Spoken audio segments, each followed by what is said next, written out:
Bom dia, pessoal. Bom dia, 7 horas da manhã em ponto. Hoje é dia 1º de abril, dia da mentira, um clássico nas efemérides brasileiras, né? Só que hoje aqui não vai ter mentira nenhuma, porque eu não gosto de brincar com coisa séria. E outra coisa, o mundo anda tão complicado que tudo que a gente fala pode ser entendido como verdade. Então hoje não tem brincadeira com mentira aqui não, tá bom, gente? Podem acreditar em tudo que eu disser aqui, que é tudo verdade. Verdade factual, checada, apurada e tudo mais, tá bom? É só um disclaimerzinho, porque esse dia 1º de abril é um perigo aqui para os jornalistas. Eu lembro de quando eu estava logo lá no começo da minha carreira, anos 80, muito tempo atrás, que um repórter da Veja foi enganado por uma agência de notícias que fez uma publicação dizendo que haviam conseguido fundir a genética do boi com a genética do tomate, inventado um tomate que produz proteína animal. E aquilo foi publicado assim, como se fosse verdade. E olha, teve muita gente que acreditou, especialmente, né, os editores e o autor da matéria lá na revista Veja. Então, eu não gosto de brincar com coisa séria, não, porque notícia e informação, muito menos no mundo distópico como esse que a gente vive hoje, né, em que tudo é um perigo, tudo é um perigo. A desmoralização está ali a um passo da vida da gente, tá? Então, 1º de abril, beleza, se quiser pegar uma peça aí dos seus amigos, ó, joia, mas aqui não, tá bom? E hoje é um dia bastante importante, gente. Hoje é o penúltimo dia de uma semana curta, encurtado aí pelo feriado da Páscoa, e a política continua pegando fogo, né? O que nós vamos destacar para você na edição de hoje?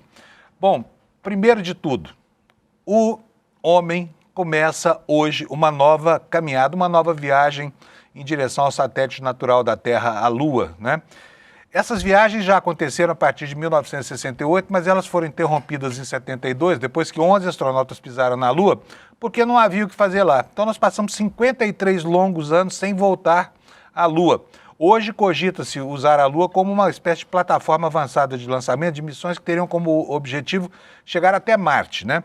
Eu tenho colocado aqui a minha desconfiança, principalmente em relação a projetos de Elon Musk, que marqueteiramente anuncia muito proximamente uma viagem a Marte, inclusive para a construção de uma estação que deveria abrigar humanos lá em Marte. Não sei para fazer o quê, porque Marte é um planeta absolutamente tóxico, não tem oxigênio é muito pouco, é uma superfície inóspita, né? Ali deve ter sido um planeta lindo no passado, porque havia água, rios caudalosos e tudo mais, mas hoje em dia não tem nada disso. Então, eu sempre achei que isso fosse pura marquetagem mesmo, do Elon Musk para aquecer os seus sonhos mirabolantes lá de construir uma sociedade tecnificada, enquanto eles destroem o planeta mais perfeito que nós conhecemos em todo o universo, chama planeta Terra, né? Mas hoje começa, então, às 5h44 da tarde, se tudo der certo, se não houver nenhuma nova falha no programa da Artemis 2, que é o nome dessa missão nos Estados Unidos,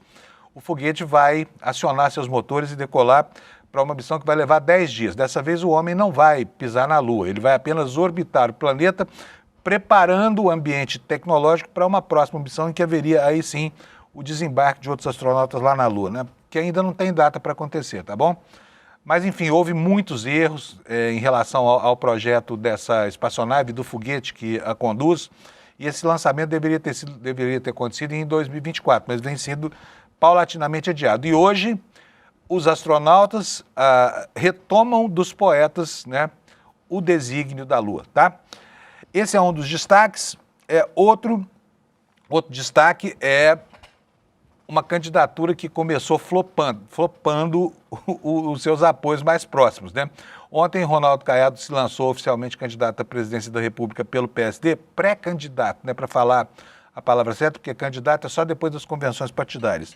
E olha, não deu quórum, tá? Não deu quórum, o pessoal desprezou o Caiado, deve estar triste com a receptividade, até porque o PSD é um partido que não é bem um partido, é uma junção de tendências, né, que vão dos apoiadores mais ferrenhos do lulismo até aqueles que antipatizam de maneira mais ferrenha com o lulismo e que preferem apoiar a candidatura de Flávio Bolsonaro e de outros aí que estão no processo eleitoral. Então, Caiado não terá vida fácil, tá? Mas o fotograma de hoje é esse. Flopou o lançamento, o Lula vai chamar daqui a pouquinho de cristianização e nós vamos explicar para você o que é cristianização.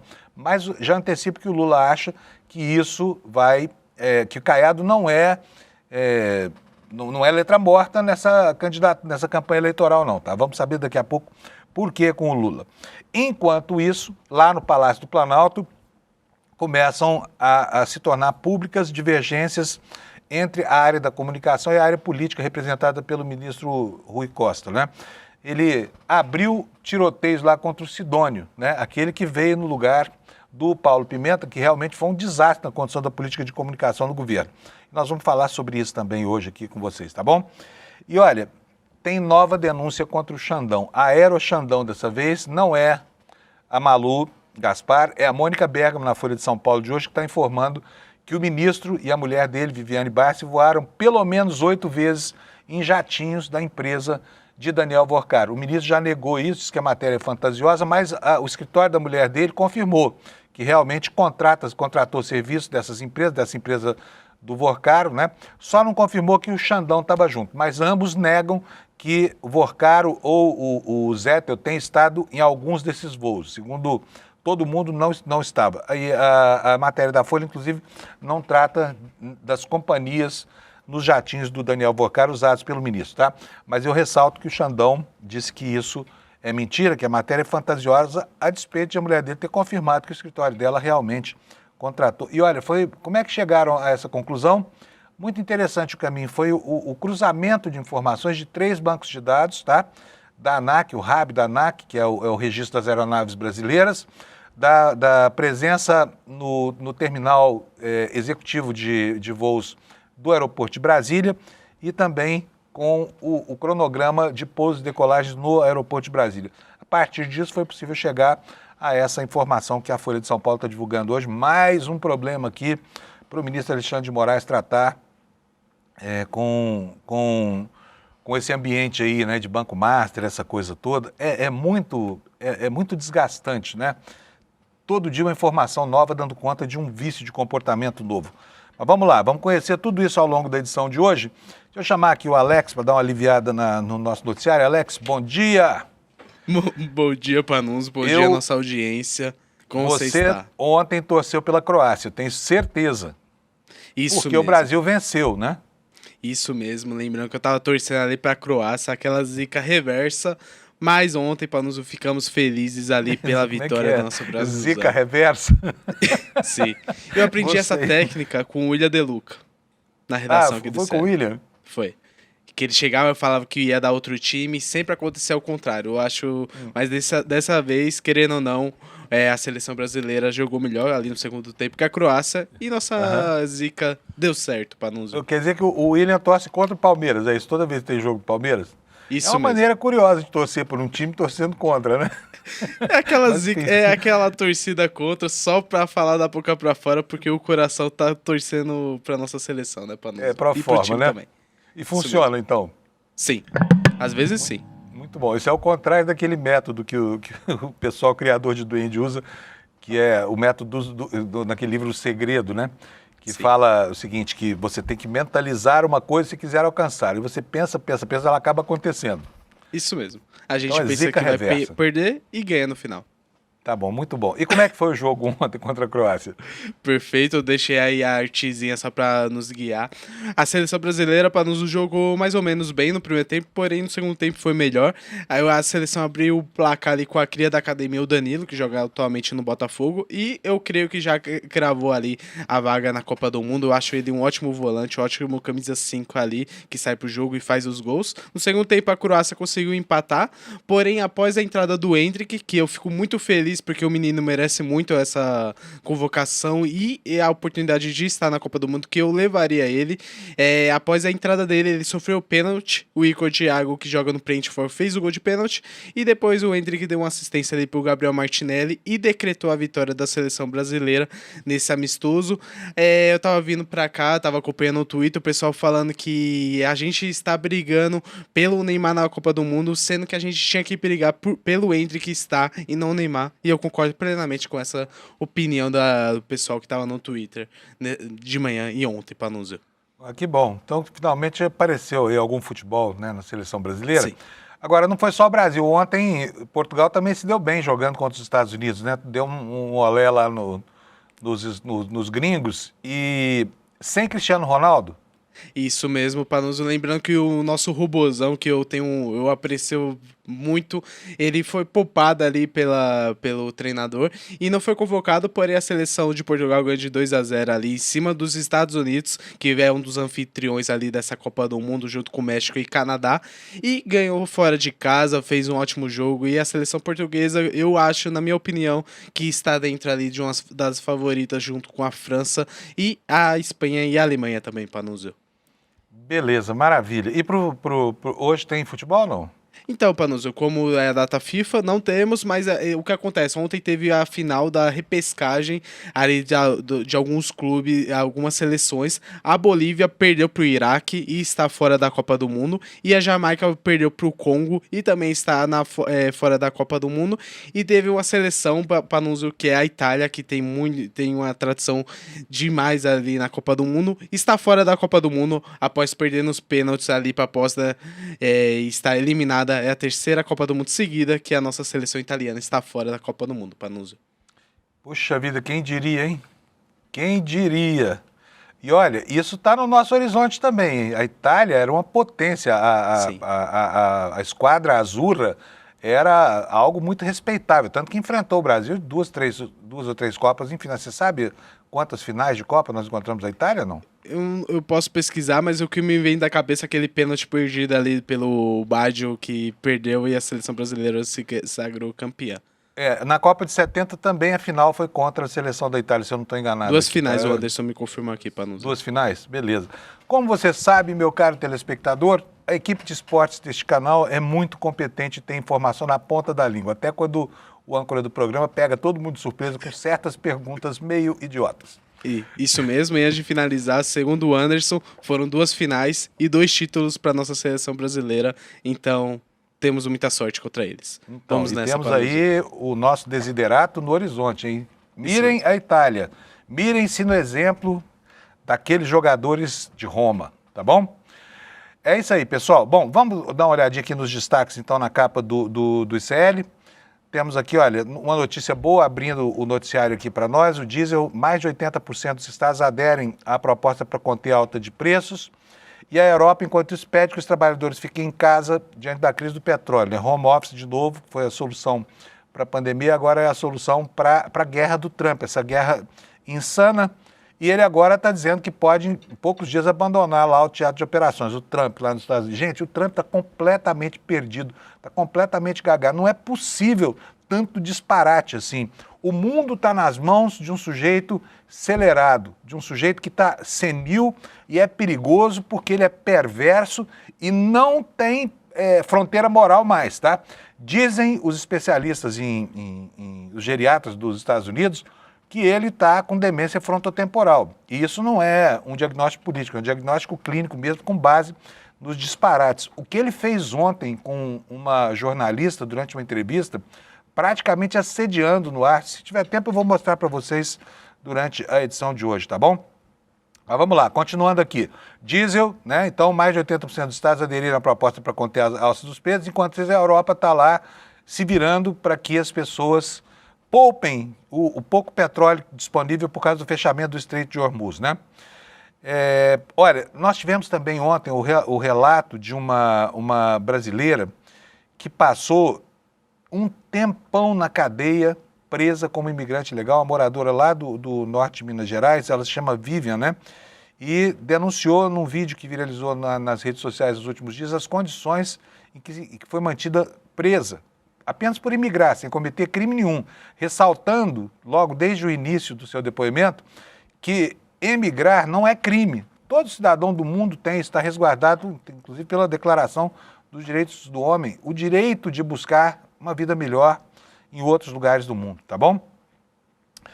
Ainda com relação ao noticiário no Brasil, entre os destaques aqui do ICL, aqui no cantinho dos destaques secundários, nós temos aqui informação de que aquela desbocada daquela argentina racista, que acabou se tornando ré por injúria racial no Brasil, pagou uma fiança de R$97 mil e aí foi autorizada a deixar o Brasil. Mas o processo continua correndo contra ela, tá bom? Aqui também a informação sobre essa nova treta lá no Palácio do Planalto, né? Rui Costa criticando a comunicação do governo e depois o Sidônio rebatendo durante uma reunião com o Lula, né? E, enfim, o que vai acontecer? O day after da data final para que o BRB apresentasse seu balanço e não apresentou. Será que está na beira de uma intervenção? Será que vai ser liquidado? O que será que vai acontecer com o banco que o ex-governador Ibanez Rocha e a Celina Leão, a vice dele, quebraram lá em Brasília? Porque a realidade inquestionável é que o BRB está quebrado. Se vai haver uma solução ou não vai depender de fatores alheios ao processo em si.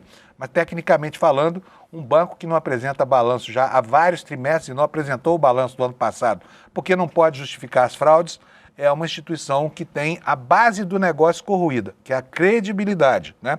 Quem é que vai aplicar dinheiro num banco que não consegue nem mesmo dizer onde é que está o dinheiro das suas operações num balanço formal?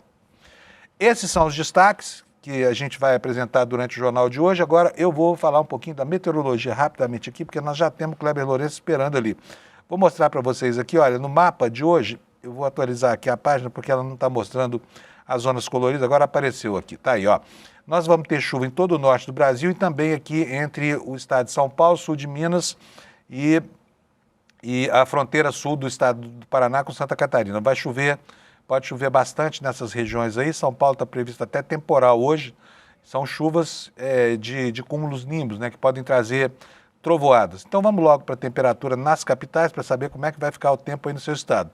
Porto Alegre, muito calor, 30 graus de temperatura, não há previsão de chuva. Florianópolis vai ter 29 com chuva rala. Em Curitiba, nuvens e pancadas de chuva isoladas, 27 graus de temperatura. São Paulo, 26 nuvens e chuva também previsto para a capital. No Rio de Janeiro, chove também, temperatura vai a 32 graus, em Vitória vai a 30 graus, em Belo Horizonte a 28, vai ser um dia quente no Brasil inteiro, hein? Aí no centro-oeste brasileiro, olha, chove em Brasília com 28 graus de máxima, chove em Goiânia também com 31 graus Celsius de máxima. Em Campo Grande, a temperatura chega a 32 e não chove. Em Cuiabá pode chover, e calor, hein? 35 graus Celsius hoje lá para os matogrossenses. Em Porto Velho a máxima será de 32. Daqui para frente chove em todo lugar, então vou te poupar de ouvir isso a todo momento, tá bom? Porto Velho vamos ter 32 graus, Rio Branco vamos ter 30, em Manaus 31, Boa Vista 33 graus Celsius, em Belém do Pará, peraí, cadê Macapá? Macapá vamos ter 31, Belém do Pará 32 e Palmas do Tocantins 31 graus Celsius. Agora no Nordeste, São Luís terá 28 graus, Teresina terá 28 graus, Fortaleza também 28 graus e a partir daqui, olha, Natal terá 30, João Pessoa 32, Recife 29, Maceió 30 graus, Aracaju 29 e por último Salvador também 29 graus. Essa é a previsão para o dia chuvoso de hoje no Brasil, são as águas de abril abrindo o outono. Vou direto para a nossa redação com o Kleber Lourenço. Cadê o Kleber, Alex? Põe o Kleber na tela para a gente, por favor. Bom dia, Panunzio. Bom dia, Cruz de Célio. Tudo bem? Tudo ótimo. Tudo jóia. Antes de você começar a atualizar o noticiário, eu quero mostrar uma coisa extremamente atrevida que aconteceu ontem com relação ao apresentador Ratinho Júnior. Sabe, quando os gregos inventaram a política e a democracia, foi exatamente para impedir que as pessoas se matassem por causa das suas divergências, né? Não é isso, Kleber? Você resolve tudo na seara da política, ao invés de matar, bater. Mas parece que o Ratinho não sabe disso. Pai do governador, do ex-governador do Paraná, cotado para ser até presidente da República, né? Olha só o que o cara fez ameaçando um jornalista de Cascavel, no Paraná. Roda para nós, por favor, Alex. E eu quero que o Marcos Formigueri aí de Cascavel vá pros quintos dos infernos, viu, Marcos? Quero que você vai com o capeta, te pegue o mais rápido possível. Boa, isso aí. O dia que eu te encontrar, vou quebrar tuas duas pernas. Tô te avisando aqui na rádio. É a rádio que comunica para o bem, a verdade e a paz. É verdade. Até que o cara não mexa com a tua família. Agora ele mexeu com a minha família, vou quebrar as duas perninhas dele. Só te contar. Tá achando que você tá lidando com qualquer um, que você fala mal de todo mundo pra achacar? Comigo não, meu irmão. Comigo aqui é diferente. Muito bem. Aqui você não vai achacar e ainda vai levar uma cacetada no joelho. Torce, reze pra mim nunca te encontrar. que eu comprei um taco de beisebol, que eu coloquei atrás do meu carro. Eu quero te pegar, que nós temos a mesma idade. Eu quero te pegar, quero dar no teu joelho. Patrão. O que o Chicão falou de você pra andar assim? Se alguém atira uma pedra, você tem que atirar uma flor. Mas você não pode esquecer do flor de vaso. concreto na cabeça. Isso! O vaso, joga o vaso na cabeça. Eu vou fazer assim. Chicão deve ter falado muito mal da família do Ratinho. Nossa, imagina. Ô, vai 8 anos que ela falando mal da minha família lá, rapaz, do meu filho. Tem que levar na cabeça, no joelho. E outro, se falasse a verdade, tudo bem, mas mentiroso, safado. Tem que meter no pau. Só pode ser mentira tudo. Vamos lá. Murilo Bordoni, Mundo dos Famosos. Eu tinha uma fofoca da família do Ratinho, mas vou deixar pra lá, vou falar do melhor. É mentira. Eu vou falar do melhor. Que absurdo, hein, Cleber? Fala sério. Tá um perigo de ser jornalista no Brasil. Você noticia alguma coisa que o cara não gosta, ele pega um taco de beisebol e quebra a sua perna. É normal isso, comum, sempre, na verdade, há uma dificuldade, não só do Ratinho, mas de vários setores da sociedade, de diferenciar o que é assessoria de imprensa do que é jornalismo. Muitas pessoas acham que jornalismo é só aquilo que lhe agrada, que lhe conforta, que lhe faz feliz, e aí, quando acontece de fato algo que lhe contraria, gera isso. A gente viu isso às pencas no governo Bolsonaro, a gente vê isso constantemente na extrema-direita, quando sai alguma denúncia contra algum parlamentar, algum expoente. Então, infelizmente, é algo corriqueiro e comum já, que a gente vê todos os dias, todos os meses, o tempo todo. Bom, vamos agora para o factual do noticiário. Primeiro, a gente começa falando ontem, o Caiado lançou a candidatura dele à presidência da República e foi um sucesso, só que não, né? Flopou.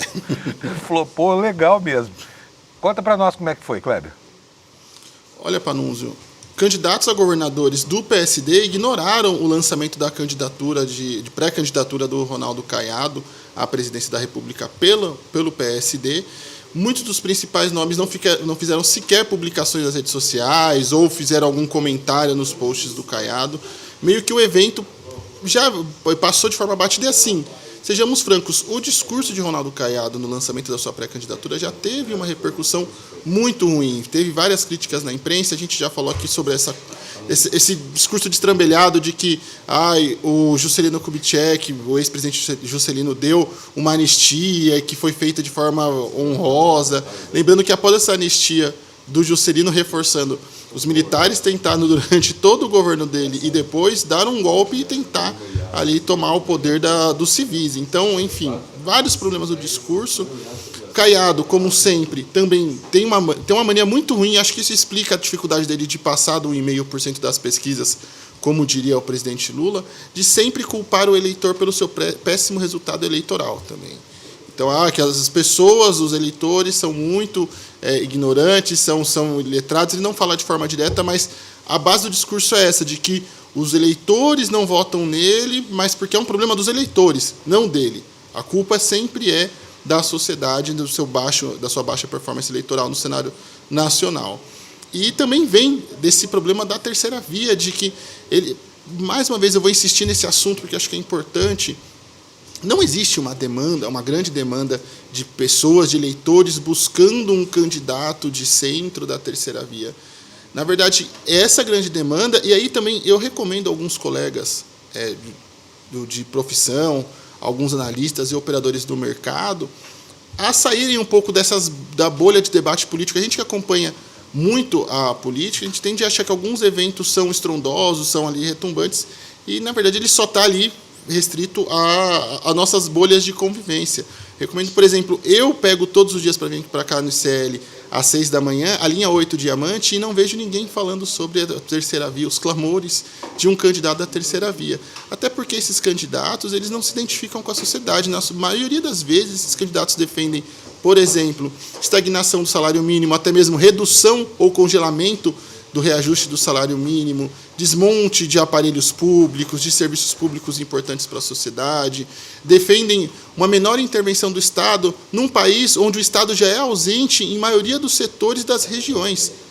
Então, a fantasiosa terceira via é um grupo que não tem identificação com o eleitor em suas pautas, não tem identificação com as demandas do eleitorado, não tem uma demanda muito grande e fica o tempo todo na imprensa, em analistas, a sociedade precisa de um candidato de centro, a sociedade precisa de um candidato à terceira via, há um grande clamor, há um grande contingente. Não há. Não há. Mais uma vez, reforço também, todas as eleições, esses candidatos, os prepostos da terceira via, eles não passam de 5% na intenção de voto. Até mesmo a própria dinâmica eleitoral do país impede disso. A gente tem uma eleição de 2 turnos, então os candidatos, as pessoas tendem a votar nos candidatos que possuem mais identificação, que consigam falar sobre as suas demandas e necessidades.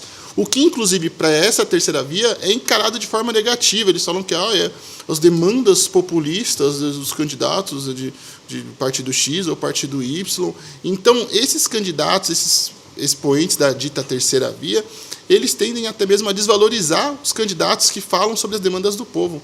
E isso explica um pouco do fracasso eleitoral e praticamente anual, todas as eleições que a gente tem, desse clamor que não existe, que é inventado, que é projetado, que só existe ali na Faria Lima, que só existe em alguns círculos do empresariado, dos setores industriais, do debate político, mas que não existe na sociedade, Panunzio.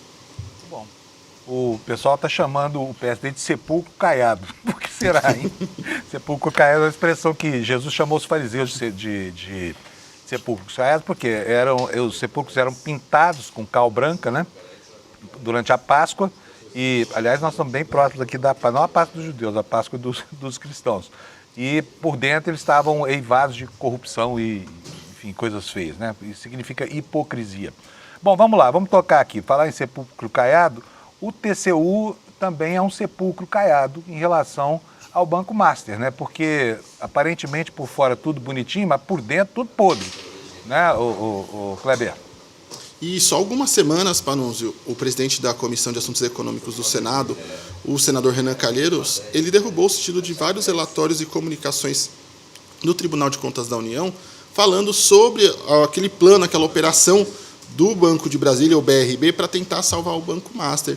E nesses relatórios, eu me debrucei neles nas últimas semanas, a gente já deu uma matéria na semana passada, agora estou vindo com outra, onde mostra que esses relatórios deixam muito claro que o BRB sabia onde estava se metendo e sabia do problema que estava arranjando para suas contas públicas e também para as contas do Distrito Federal, e por que não para as contas, o dinheiro de toda a sociedade, afinal de contas, o Distrito Federal é em boa parte mantido pelos impostos de toda a sociedade, mas sabia do problema que estava se metendo.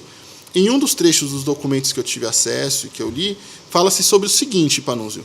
Durante o processo de due diligence, que seria uma diligência ali de fiscalização, de análise, a grosso modo, concluído em 11 de abril de 2025, foram identificadas graves irregularidades que levaram à exclusão adicional de cerca de 19 bilhões de ativos do perímetro da transação.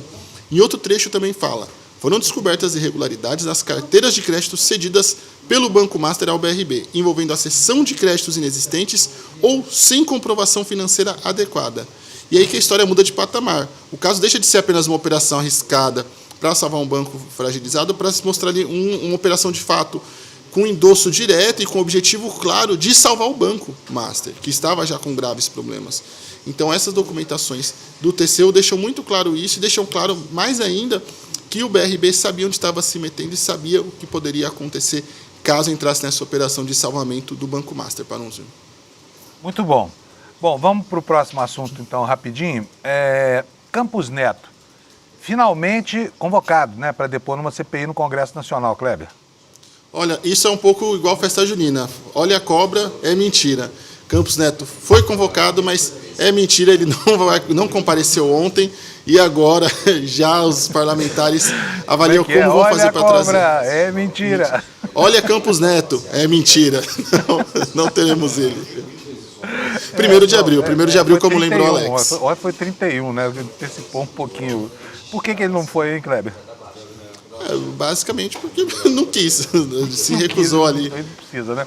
Se recusou ali. Tem uma coisa desmoralizada no Brasil que é isso, os caras convocam e o sujeito simplesmente não vai, né? Para depor nem como testemunha, nem como indiciado, nem nada.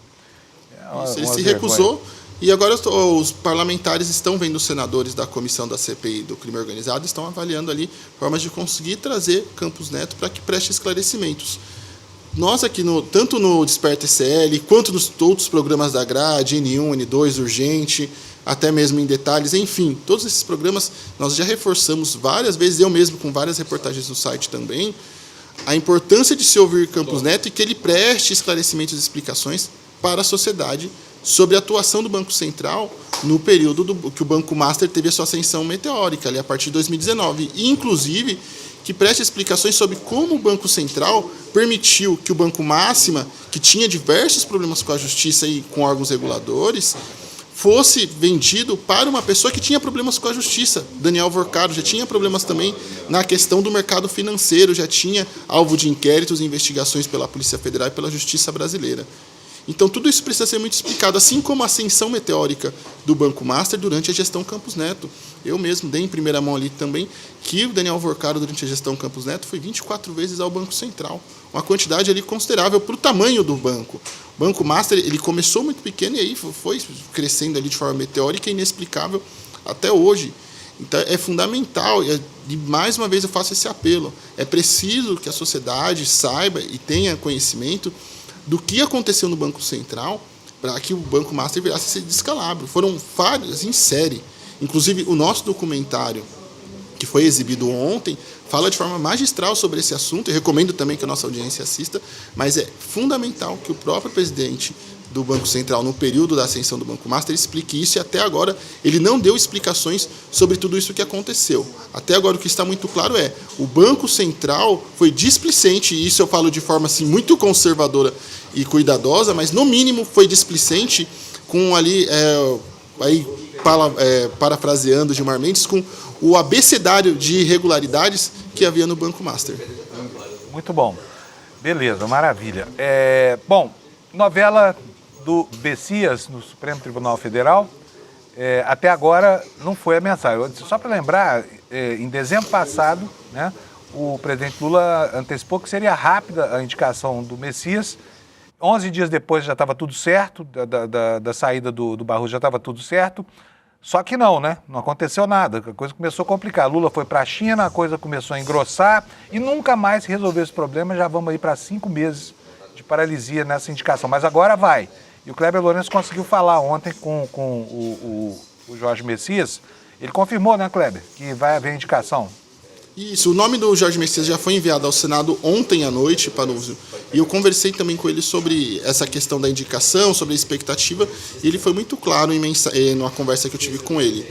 Vou até ler um trecho.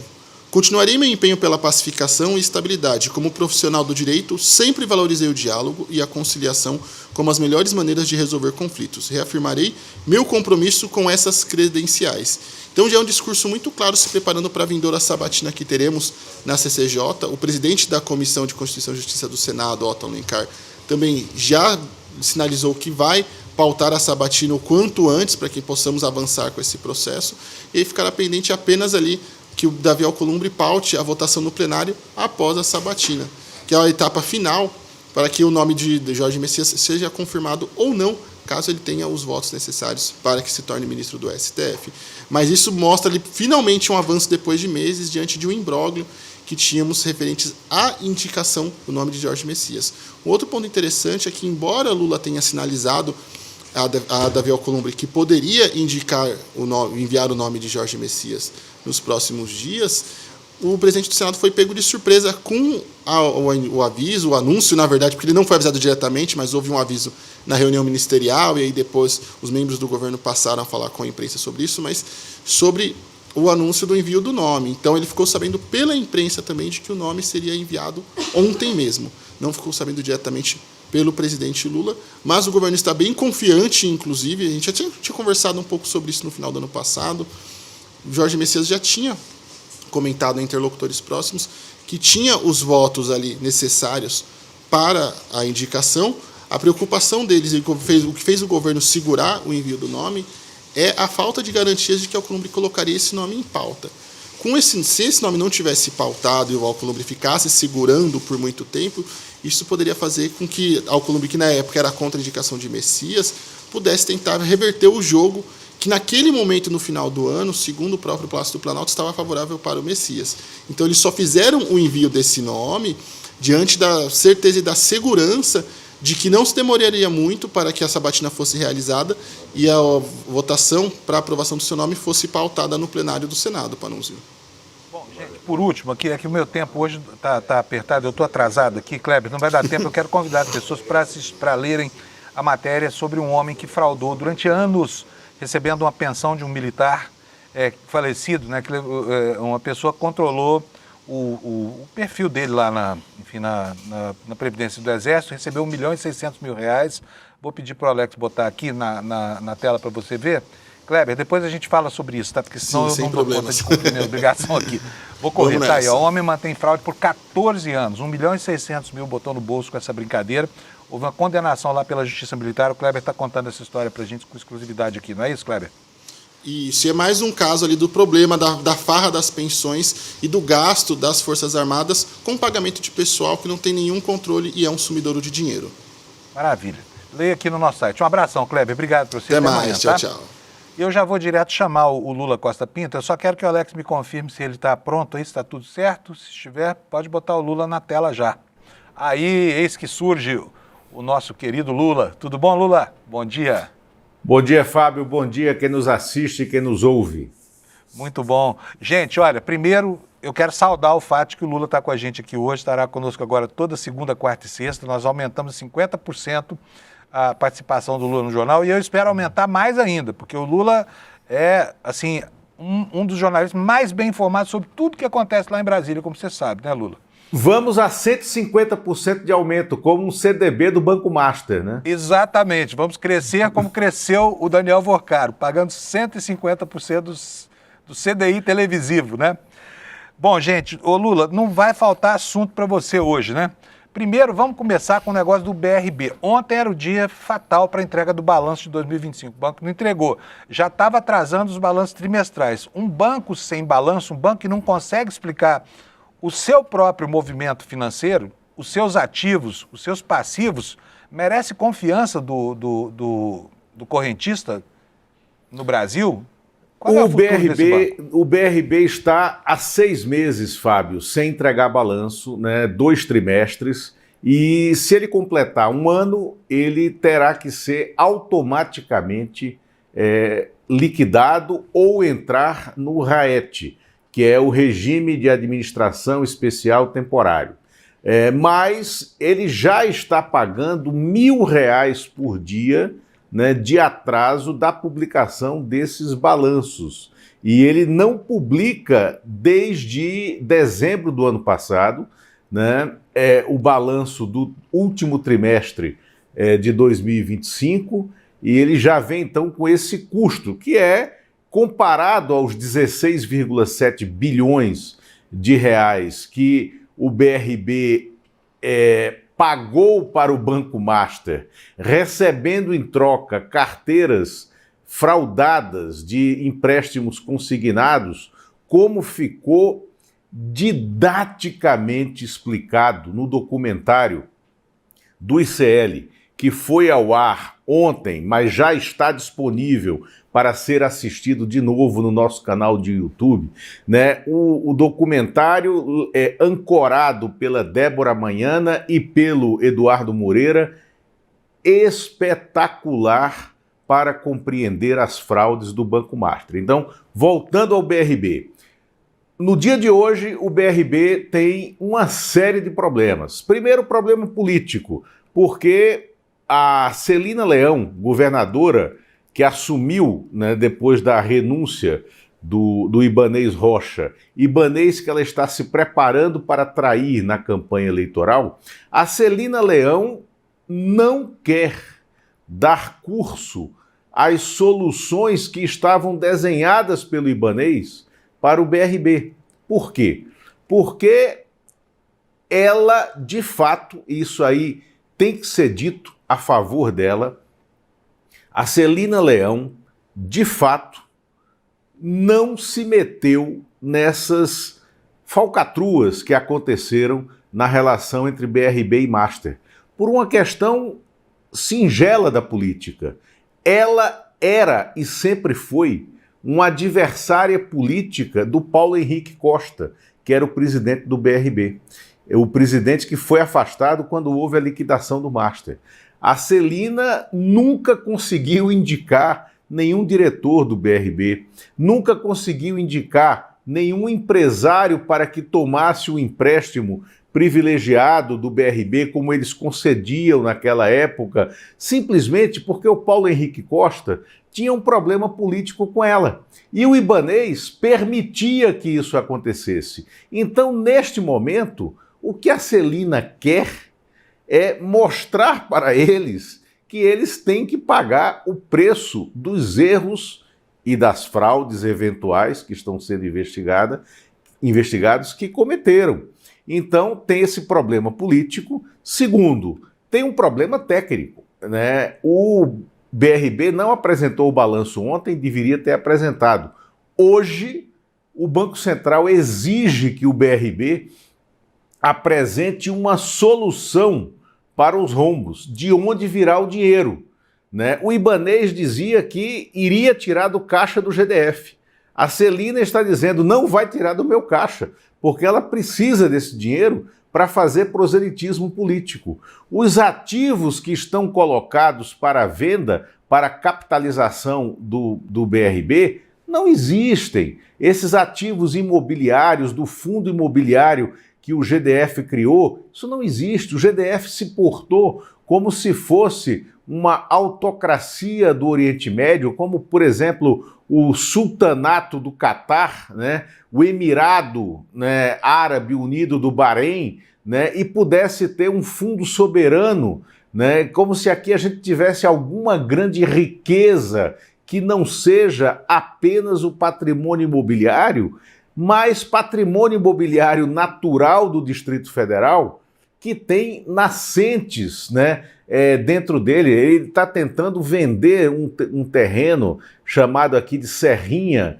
Esse terreno é uma vasta área ainda inabitada do Distrito Federal, mas onde há 98 nascentes, né? É impossível vender isso para especulação imobiliária. Então isso não tem valor de mercado, né? O governo do Distrito Federal não tem ativos a oferecer para salvar o BRB. Dentro do governo federal, o ministro, né, que assumiu no lugar do Fernando Haddad, ministro da Fazenda, o Dário Durigan, tem a mesma posição do Fernando Haddad. Ele não quer a federalização do BRB porque não quer colocar o problema BRB no colo dele, do governo federal, né? E o Banco Central diz, olha, temos que dar uma solução. Talvez a solução única seja liquidar ou, num primeiro momento, transformar a gestão do BRB numa RAET, que é o regime de administração especial temporária. Eu acho que essa é a solução que pode ser dada nesse momento e que levará o governo federal a fazer a condução, né, da saída do BRB dessa quebra, a qual ela foi levada pelo governo do Distrito Federal. E quer ou não a Celina Leão, ela tem culpa nisso. As digitais e o CPF dela estão agora nesse problema. Ela herdou esse problema do aliado político dela, Ibanez Rocha. Que situação, hein? Que está o Distrito Federal, um banco de 60 anos, né? Um banco tradicionalista, tinha um mercado muito estruturado, prestava serviço no Brasil inteiro, né? Pagando fundos de previdência e tudo mais, chegar a essa situação, nessa gestão ruinosa desse governador chamado Ibanez Rocha. Vamos mudar de assunto agora, vou falar um pouquinho sobre política. Começando pela história do lançamento da candidatura do Ronaldo Caiado, que flopou ontem, né? Quer dizer, o fotograma de ontem é esse. Agora, o filme, será que termina como a cena inicial enseja, Lula? Fábio, Ronaldo Caiado, ele está sendo, neste momento, cristianizado no PSD. O que é a cristianização de um candidato? Não tem nada a ver com Jesus Cristo ou com metáforas evangélicas na política, como que se tornou comum. Cristianizar um candidato é transformá-lo no que foi, em 1950, o candidato a presidente do PSD, do mesmo PSD do Ronaldo Caiado, que era o Cristiano Machado, que tinha sido prefeito de Belo Horizonte, deputado constituinte na Constituinte de 46 por Minas Gerais, era um político de muito prestígio, né, na ala conservadora da sociedade e foi candidato a presidente da República pelo PSD em 1950. Mas aí o PSD o abandonou para apoiar, né, ele manteve-se até o final, mas o PSD inteiro, os governadores do PSD, os candidatos a deputado do PSD, o abandonaram em 1950 para apoiar Getúlio Vargas, que foi candidato e se elegeu pelo PTB. Getúlio Vargas, que era o ditador até 1945 e que contava com uma oposição ferrenha do próprio PSD. Então, essa é a fotografia do momento em que Ronaldo Caiado não teve nenhuma receptividade dos governadores do PSD no Nordeste, são dois, a governadora de Pernambuco, Raquel Lira, e o governador de Sergipe. Eles não sequer mandaram telegrama ou WhatsApp de apoio ao Ronaldo Caiado. O governador do Rio Grande do Sul, né, que disputou com ele essa indicação, o Eduardo Leite, não só foi às redes protestar, não foi para São Paulo saudar a vitória do seu adversário, que seria natural, e ainda ontem recebeu 2 telefonemas, um de Roberto Freire, presidente do Cidadania, outro de Aécio Neves, presidente do PSDB.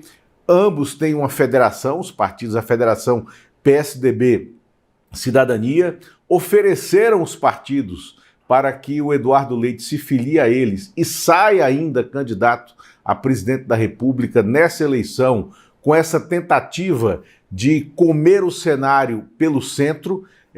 Eu acho que isso não vai acontecer, até porque o PSDB está fechando alianças pragmáticas e pontuais com uma base que contém o próprio PT nos 2 estados onde ele tem maiores e melhores condições de fazer uma bancada federal razoável, que são Minas Gerais e Goiás, tá? Então, há negociações de uma aliança pragmática nesses estados, mas, além disso, é preciso ver qual é o target que o Caiado mirou nessa candidatura, nessa saída. Ele não está querendo ser um candidato ao centro. O Caiado, ele é um candidato da direita, da extrema-direita. E aí vem uma questão que a gente tem que observar para a frente. Nesse cenário em que está óbvio que o Flávio Bolsonaro não vai se manter com esses índices inflados, inflacionados de intenção de voto, porque ele ainda não foi exposto ao contraditório dessa personagem que ele criou, ele ainda tem que vir a público responder pelo Queiroz, pelas milícias, pelo patrimônio que ele acumulou nos últimos anos, sem nenhuma sustentação na sua arrecadação de fundos, pela advocacia. Ontem tivemos uma reportagem da Alice Maciel aqui no ICL, mostrando que o Flávio Bolsonaro, enquanto senador, advogou para PMs matadores no Rio de Janeiro. Né? Tem toda a influência que ele teve no governo do Cláudio Castro no Rio de Janeiro, que foi ontem também, veio à tona por meio de uma entrevista do deputado Altineu Cortes. Né? Desculpa, não foi o Altineu Cortes, foi aquele outro deputado que é evangélico também do Rio de Janeiro, esqueci o nome dele agora. Não foi o Altineu Cortes, do próprio PL. Né? Então, essas contradições do Flávio Bolsonaro estão vindo à tona. E o Caiado entra nesse cenário disputando esse voto de direita, de extrema direita. E eu digo para vocês, eu conheço bem o Caiado num debate. Eu conheço muito bem o Caiado numa entrevista. O Caiado, colocado num debate com o Flávio Bolsonaro, mesmo com a presença do presidente Lula, ele será destruidor para o Flávio Bolsonaro, que não tem estrutura, nem inteligência, nem rodagem na vida política, para vencer um debate tete a tete com o Caiado. Então, e ainda eu corre acho que risco o Caiado de desmaiar, pode... né? Hã? Corre risco de desmaiar Hã? no debate também. O Flávio. Exatamente, o Flávio costuma desmaiar em debate, né? Então, o Caiado, ele pode comer votos à direita do Flávio Bolsonaro, reduzindo esse patamar do Flávio Bolsonaro. E nesse cenário, fica claro que o candidato que sempre foi o candidato do centro democrático e também da esquerda, da centro-esquerda, é o presidente Lula, candidato à reeleição. É quem se elegeu em 2022 para fazer o que tem feito, pacificar o país. E não conseguiu no primeiro momento porque houve o golpe de 8 de janeiro de 2023. Aquele golpe, dado e derrotado em 8 de janeiro de 2023, foi ele que mudou o panorama político, né? Então, é esse o cenário, Fábio, e eu acho que a fotografia do momento é essa. O Caiado é um sepulcro, né, que está pintado de branco, escondendo uma podridão embaixo neste momento e tende a ser cristianizado. Mas, como estamos há 6 meses da eleição, tem muita água para rolar aí e o Caiado pode ser um cupim dos votos dessa direita que é madeira ruim e que cupim rói, ao contrário da nossa grande música Madeira do Rosarinho, né, lá de Pernambuco, que era o hino das campanhas do Eduardo Campos. Muito bom, as metáforas hoje estão fantásticas. Sepulcro Caiado é ótimo, né? Ô, Lula, rapidinho, porque o nosso tempo já está super estourado aqui, mas eu queria saber a sua opinião. Ontem o Lula definiu que o vice dele é o Alckmin, quer dizer, venceu a lógica e o bom senso, venceu a história também de um vice que talvez nem Marco Maciel supere na descrição e no companheirismo. Foi espetacular, assim, a lealdade do Alckmin, grande adversário no campo ideológico, mas um grande aliado dentro do governo Lula. Então mereceu ontem a confirmação pelo Lula, só que o PT está lá às turras, né, com o Rui Costa detonando o Sidônio por causa dos problemas da comunicação, a despeito de que eu acho que a comunicação sobre Sidônio melhorou estupidamente em relação àquilo que era nos tempos de Paulo Pimenta, né, Lula? Não, sem dúvida, não dá para comparar a comunicação de governo deste momento com Sidônio Palmeira com o que foi com Paulo Pimenta, porque com Paulo Pimenta ela não tinha norte, nem sul, nem leste, nem oeste, não tinha rumo, né? Ela só tinha um benefício às agências de publicidade que fazem e de comunicação que fazem a comunicação do Palácio. Mudou muito com Sidônio, né? Começou a adquirir um rumo. Agora, o Sidônio, e isso eu sempre falei, nunca foi um personagem de Brasília e também nunca foi um personagem do PT nacional.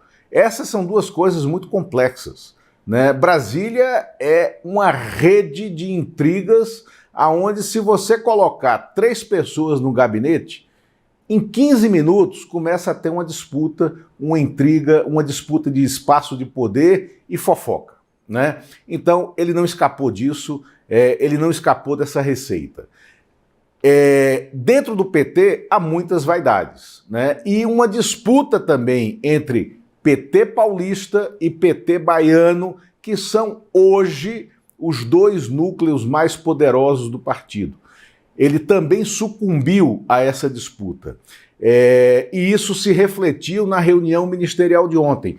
Reunião ministerial de ontem que a menor das notícias foi a manutenção do vice Geraldo Alckmin no posto para a disputa de um novo mandato, porque ele é exatamente isso que você disse. O Alckmin é um vice de almanaque, o que não atrapalha, ajuda, contribui, traz votos e amplia a circulação do cabeça de chapa.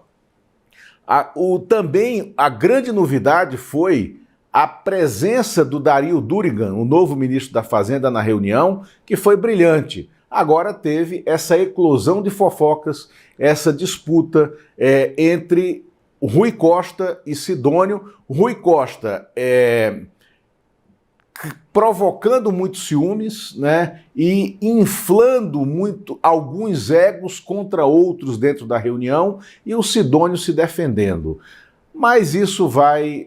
os panos mornos já foram colocados desde ontem, isso vai arrefecer. Agora, eu acho que o Sidônio precisa tomar um banho, mesmo que tardio, um banho de Brasília, né, para aprender a ter uma circulação política também nos bastidores.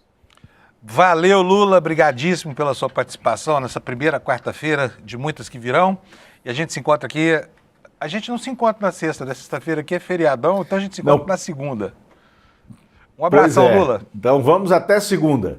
Abraço. Até segunda. Tchau, tchau, tchau.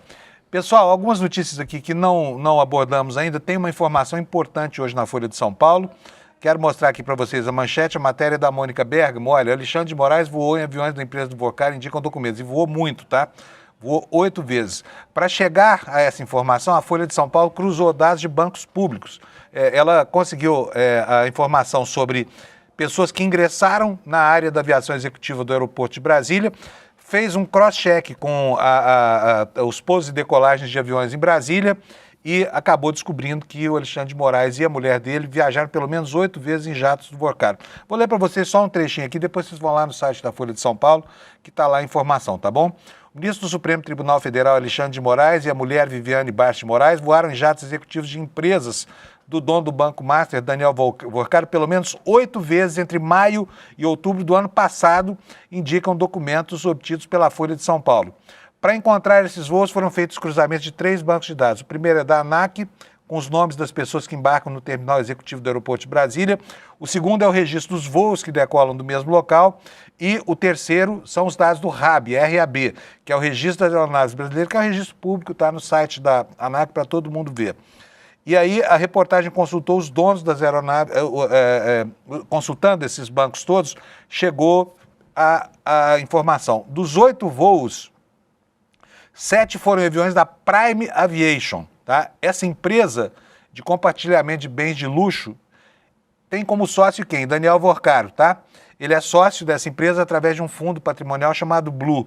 Os aviões da empresa têm autorização para realizar táxi aéreo. A casa utilizada pelo banqueiro em Brasília também pertence à Prime. A única exceção seria um voo realizado pelo ministro e esposa Viviane Bart em 7 de agosto de 2025. Nessa ocasião, o avião utilizado foi um Falcon 2000 da Dassault, prefixo PS-FSW. O avião pertence a uma empresa chamada FSW SPE, que não tem autorização para táxi aéreo.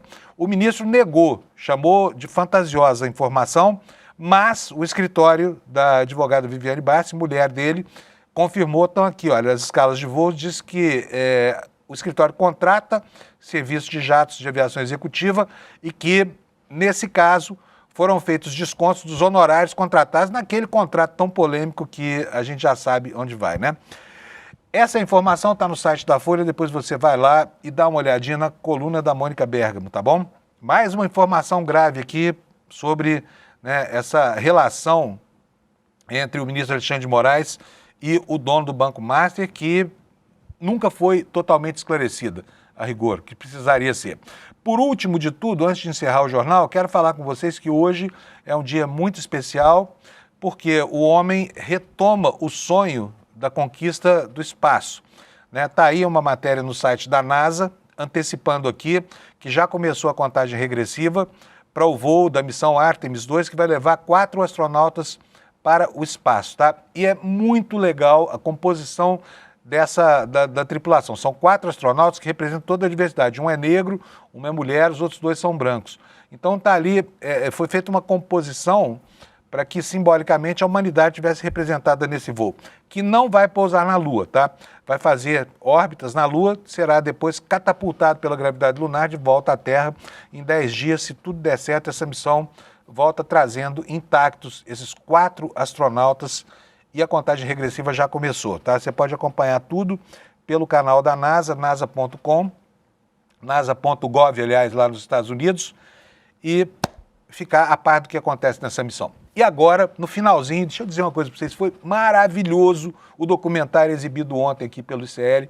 Você não pode perder, para entender a dinâmica da questão do Banco Master, você precisa assistir. E você tem a oportunidade de fazer isso agora, porque o documentário está aberto lá no YouTube, para que você saiba onde está. Vem aqui, olha, no ICL, no despertaicl.com.br, que você acha o link lá para esse documentário, tá bom? despertaicl.com.br, você vai ver que legal que ficou esse documentário explicando didaticamente como é que se compôs esse ambiente pernicioso montado por esse banqueiro picareta chamado Daniel Vorcari, que corrompeu toda a República.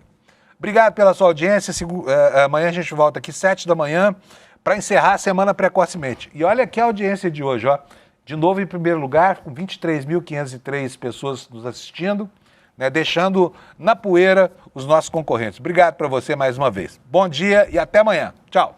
Fala, turma. A gente exibiu agora, terça-feira, dia 31, o documentário que explica como foi dado esse golpe do Banco Master. De uma maneira que nunca ninguém tinha explicado. Fácil de entender, mas ao mesmo tempo importante para as pessoas poderem exercer o papel crítico delas, cobrando quem tem que ser cobrado. E nunca mais caírem num golpe assim. Se você não assistiu, eu recomendo. Assista.